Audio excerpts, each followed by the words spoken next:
Hey, it's Nathan. Let me ask you something before we start. Who do you trust more? A person or a piece of paper with the right stamp on it? Because most of us, without ever deciding to, trust the paper. A death certificate, a signed will, a line in a county ledger. We treat those things as the truth itself, when really, they're just ink that somebody chose to put down. And somebody can choose to lie. The story I'm about to tell you is about a man named Becket Hauser. And Becket did one unusual thing for a living. He read paper for the truth. He could look at a signature and tell you the hand that made it was shaking, or borrowed, or dead. He married into a family that had spent 3 generations betting nobody like him would ever come along. They were wrong, and it started with an 84-year-old woman shaking so hard she dropped her own cane. Stay with me on this one, because it's not really about a locker at a train station. It's about how a lie survives for 30 years. Who it costs, and what happens when it finally meets someone who knows exactly how lies are made. Here's how it went. Becket Hauser noticed the wrong things at parties. While other people watched faces, he watched hands. It was the job. For 11 years he had been a forensic document examiner. Question documents, the field calls it. The man courts and insurance companies, and the occasional federal prosecutor called when a signature on a will didn't sit right, when a ledger had been doctored, when a letter claimed to be older than the paper it was printed on. He had testified in 40-some trials. He had once ended a man's career by proving a single backdated date in fountain pen ink that hadn't existed in 1986. Paper talked to Becket. People lied. Paper didn't know how. So at the Renwick family reunion, while 100 relatives ate barbecue under white tents on the lawn of the big house in Ashby Falls, Becket was the only one who noticed that his wife's family touched documents the way other families touched heirlooms, carefully, and never in front of outsiders. He had married Claire Renwick 6 years ago. She was warm and quick and good with their kids, Etta, who was 6, and Linus, who was 3. The Renwicks owned the town's funeral home, its cemetery, and its crematorium. Renwick Memorial, 3 generations deep. The kind of family business that meant everybody in Ashby Falls eventually came through their doors. Becket had found them old-fashioned, a little cold, very proud. He had not found them frightening, not yet. The matriarch was Sybil Renwick, Claire's grandmother, 79 and ruler of the lawn.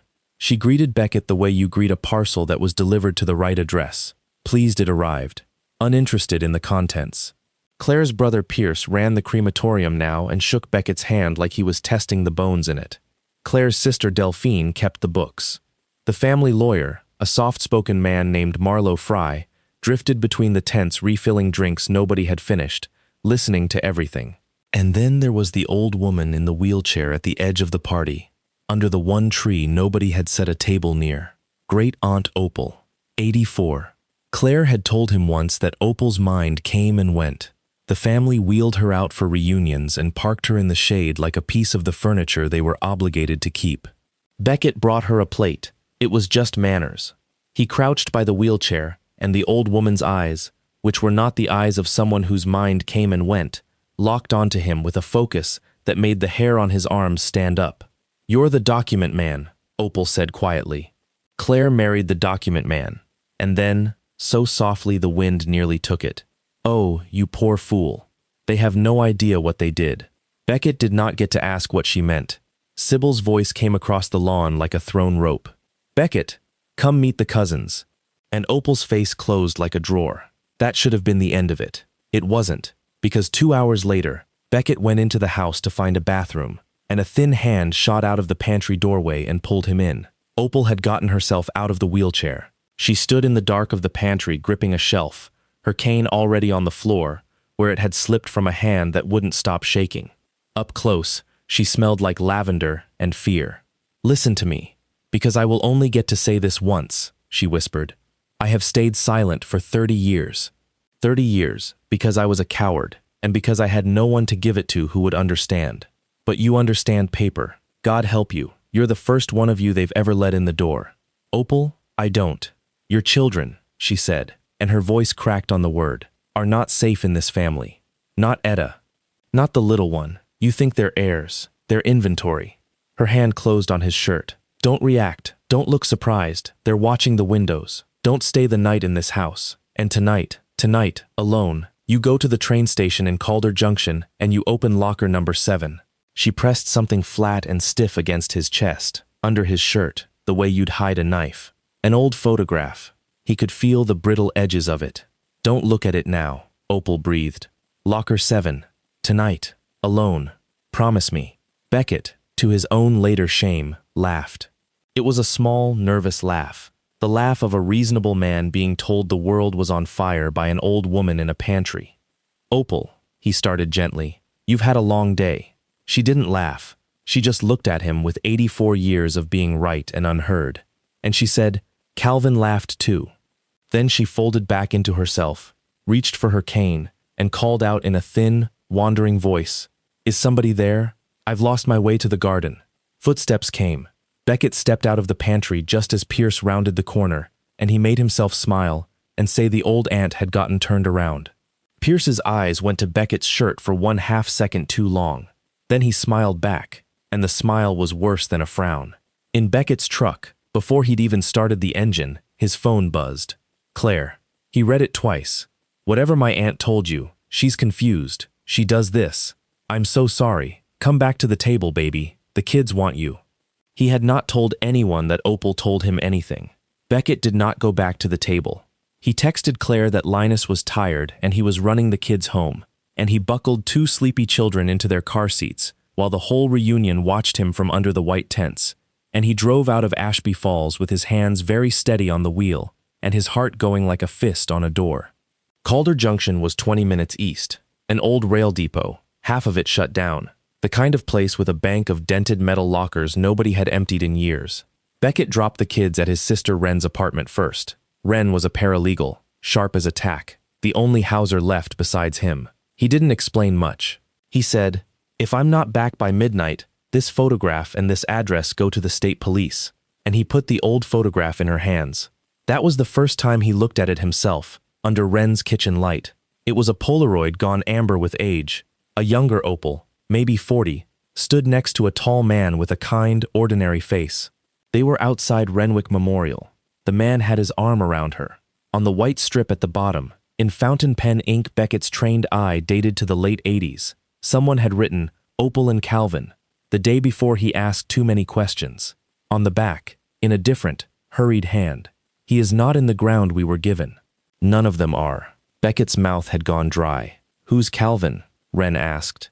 I don't know yet, Beckett said, but I know that ink, and I know that paper, and somebody who loved this man wrote a confession on the back of his picture, and then sat on it for 30 years.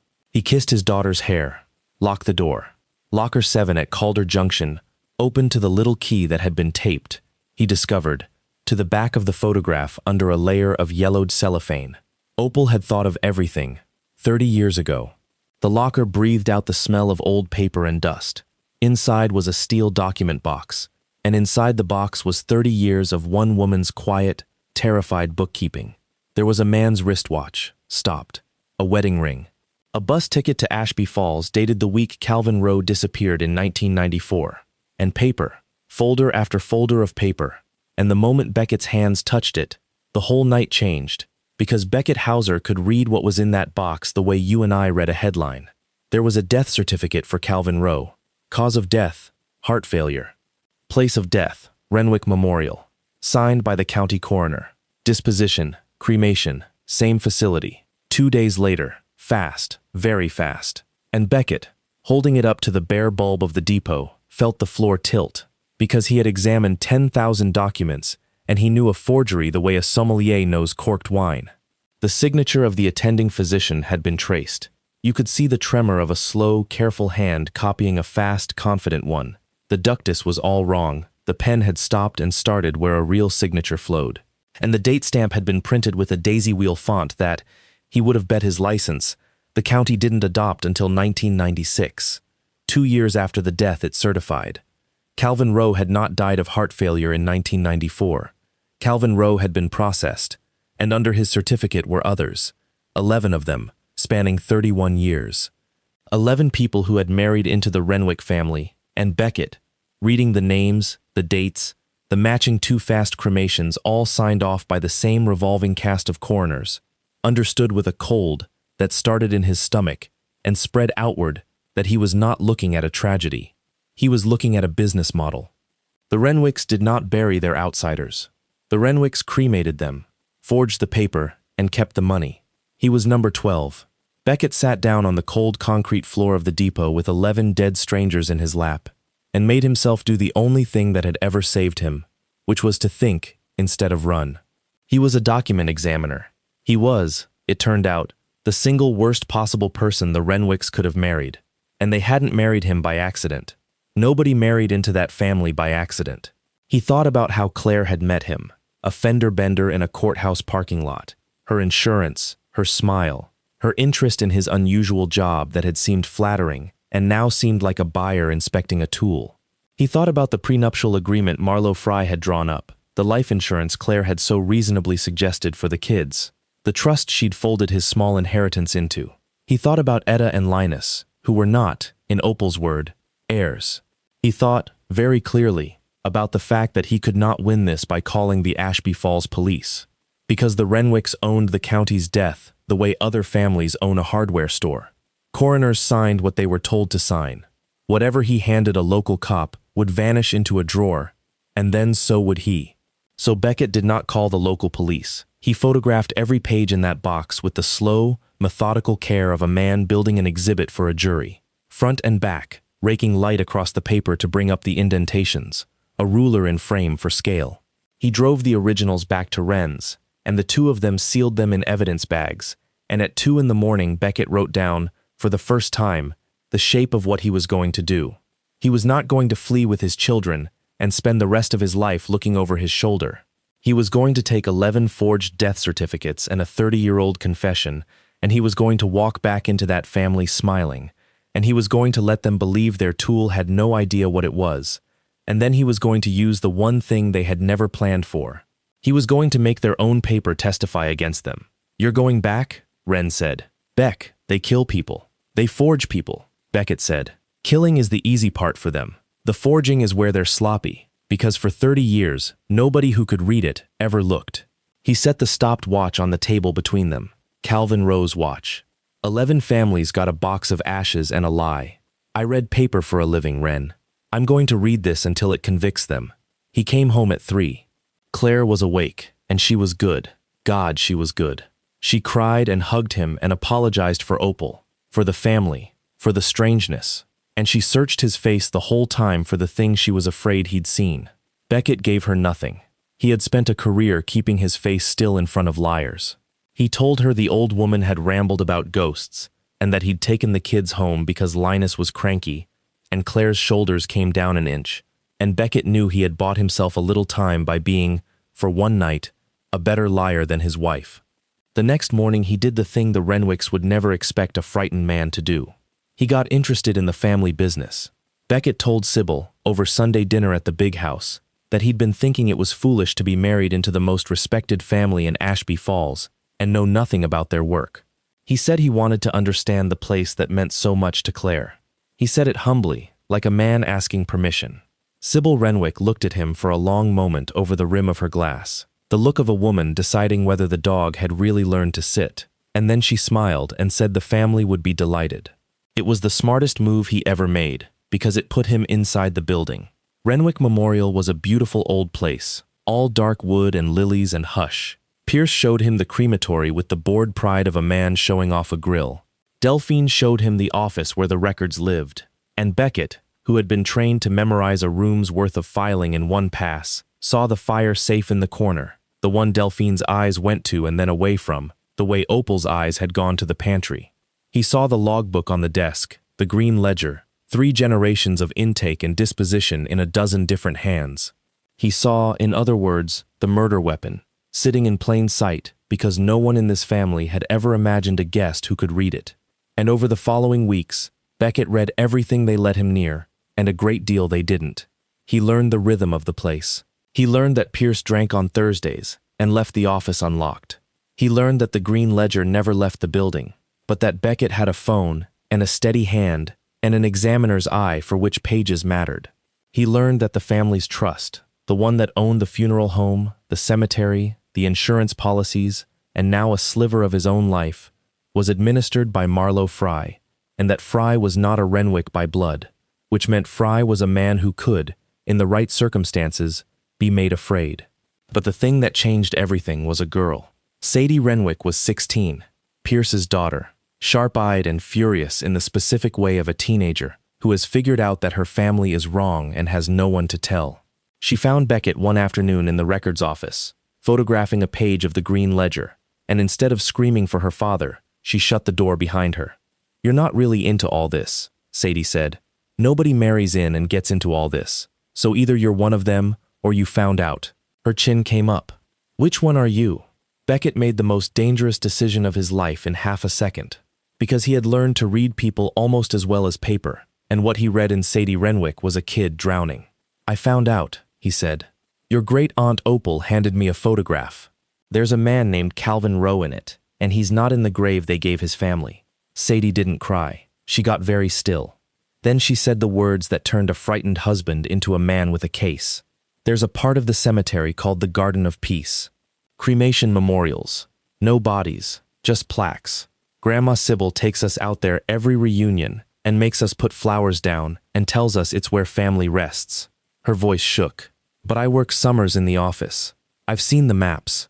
There's nothing under the Garden of Peace, Beckett. It's empty ground. So where did they put the people they didn't cremate?" Beckett looked at this 16-year-old girl who had just, without knowing it, identified the single weakness in a 30-year-old crime, and he understood that the Renwicks' great mistake had finally come due. They had built a machine for processing outsiders, and they had raised, inside their own house, a child with a conscience and access to the maps. What Beckett needed now was not more outrage. He had plenty. What he needed was a body, a forgery a real forensic lab could confirm, and an honest investigator who didn't owe the Renwicks anything. And he needed all three before the family realized their document man had stopped being a tool and started being a threat. He started with the investigator, because that was the piece he understood. Beckett did not trust the county, so he drove 3 hours to the state capitol and walked into the financial crimes unit of the state attorney general's office, because forged death certificates and a 30-year insurance pattern were, underneath the horror, a fraud. And fraud had a desk, and the desk belonged to an investigator named Della Marsh. Della Marsh had spent her career on people who lied with paperwork, which meant she and Beckett spoke the same language. She did not believe him at first. Then he laid 11 death certificates on her desk and showed her the traced signatures under raking light, the anachronistic fonts, the cremation timestamps that ran impossibly fast, and the pattern: 11 outsiders, 11 trusts, 11 payouts, all flowing back to one family in one county over 31 years. By the third certificate, Della Marsh had stopped drinking her coffee. By the 11th, she said, very quietly, "I've been waiting 20 years for somebody to bring me one of these built well enough to charge. Who taught you to read a document like this?" "Nobody," Beckett said. "It's just my job. The problem is, it's also my family." Della Marsh laid out the hard truth. Forged certificates proved fraud, but to prove murder, to give 11 families the truth, and to make sure Sybil Renwick died in a cell, they needed physical evidence. They needed to find out what the Renwicks did with the bodies they forged into ashes. And for that, Beckett realized, he was going to have to give the family exactly what they'd been waiting 6 years to take. He was going to have to make himself look like the next payout. The plan he built with Della Marsh was the kind of thing that only works if the people you're running it on are arrogant, and the Renwicks had been arrogant for 3 generations. Beckett would let the family believe their patience had paid off. He would become, suddenly, a man with a problem, a fictional health scare, a heart condition discovered at a checkup, exactly the kind of natural death the Renwicks loved because it forged so cleanly. He let Claire find the cardiologist's letter, beautifully made. Beckett, after all, knew exactly how a real medical document was supposed to look, down to the watermark, which was a strange and bitter advantage. He watched his wife read it across the kitchen table, watched the flicker of calculation move behind her sympathy, and he had to leave the room so she wouldn't see what was on his face. Within a week, Marlowe Fry gently suggested updating Beckett's life insurance and finalizing the children's place in the family trust. Within 2, Claire suggested a quiet weekend at the family lake cabin, just the 2 of them, to talk about the future, about the kids, about being prepared.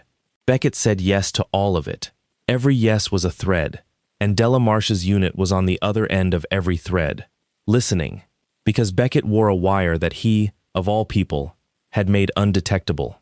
Meanwhile, Sadie did the bravest thing anyone in the story did. She got the cemetery maps. Not the framed, decorative one in the lobby.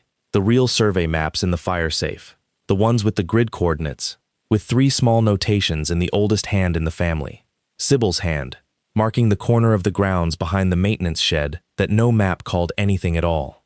Sadie photographed them at 2 in the morning and sent them to Beckett's burner with a single message. This is where she always told us not to play.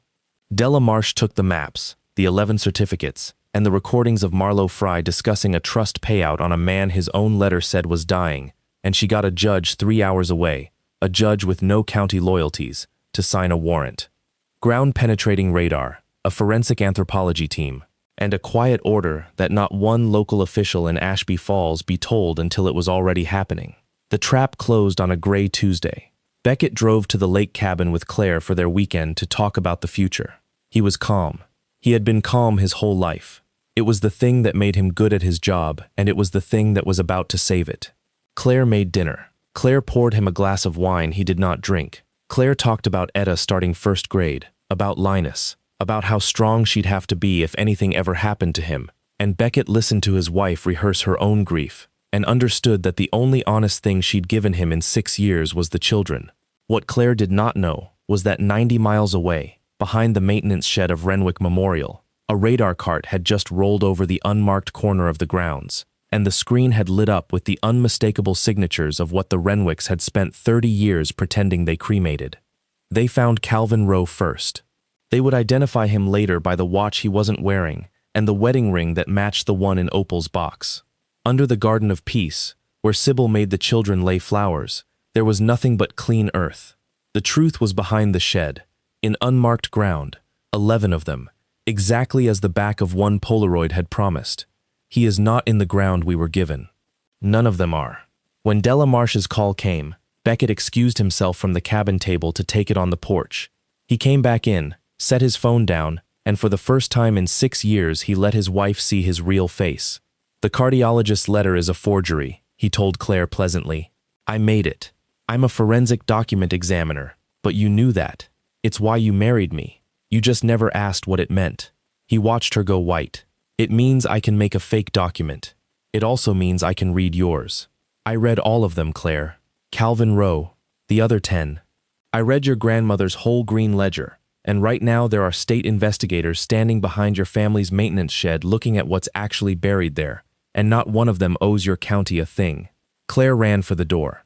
Della Marsh's people were already in the driveway. The Renwicks did what arrogant families do when the floor finally goes. They turned on each other, and they did it on paper, which was the one terrain where Beckett owned every inch. Marlowe Fry, looking at his own recorded voice arranging a dead man's trust payout, decided 30 years of loyalty did not extend to a murder charge, and he gave the Attorney General everything: the trust structure, the insurance scheme, which coroners had been paid, and how.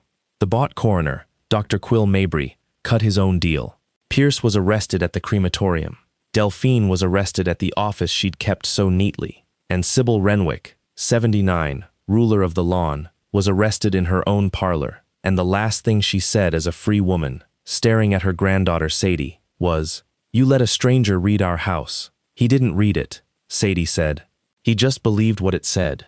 The trial took 11 months, because 11 families had to be told the truth and given their dead back. Beckett Hauser was the prosecution's first witness, and its strongest, because he could stand in front of a jury and make a traced signature, a wrong font, a cremation that ran too fast, as plain and damning as a fingerprint. He testified for 3 days. He never raised his voice. He let the paper do it. Sybil Renwick was convicted on 11 counts and will die in prison. Claire took a plea. She had not, the records showed, started the machine, only kept it oiled, and she will be an old woman before she is free. Pierce got worse. The funeral home was seized, its trust dissolved, its money returned, dollar by dollar, to the families it had been stolen from over 31 years. Beckett got full custody of Etta and Linus. He kept them far from any of it. And on a cold morning 8 months after the cabin, he did the one thing the story had been owed from the start. He drove to the nursing home where Opal Renwick now lived, free, finally, of the family she'd been afraid of her whole life. And he put a single document in her hands. It was Calvin Rowe's real death certificate, the corrected one, with the true date and the true cause and the true place, signed by an honest examiner. The first true piece of paper anyone had given her in 30 years. Opal held it in two hands that, for once, did not shake. "You believed me," she said. "No," Beckett said gently. "I read you. You wrote a confession on the back of a photograph and carried it for 30 years. That's not a confused old woman, Opal. That's the only honest record this family ever kept." He covered her hands with his. "It just took them 30 years to let in someone who could read it. So that's the story of Beckett Hauser, and I want to tell you what stuck with me. Because it's not the bodies behind the shed, it's the paper. We hand our trust to documents every single day. We assume that if something is signed, stamped, filed, and notarized, it must be true, that the official version is the real version. But a document is only as honest as the hand that made it, and the most dangerous lie in the world is the one that comes with a stamp on it, because we stop checking. The Renwicks didn't get away with it for 30 years because they were brilliant. They got away with it because nobody who could read their paper ever bothered to look. Opal looked. She just couldn't read it, so she carried it, alone, for 3 decades, until the universe finally walked the right pair of eyes into her family's pantry. Here's the takeaway I'd give you. Be the person who reads the paper. When everyone around you is nodding at the official version, be the one who asks who signed it, and when, and why so fast. The con artists of the world, in families, in companies, in institutions, count on your assumption that the stamp means it's settled. It doesn't. And once in a while, a quiet person who actually knows how to look can take 30 years of beautiful, confident lies and, with nothing but patience and a steady hand, read them right back into the truth. If this one got you, you know what to do. And I'll see you in the next story. It's Nathan. Take care of each other.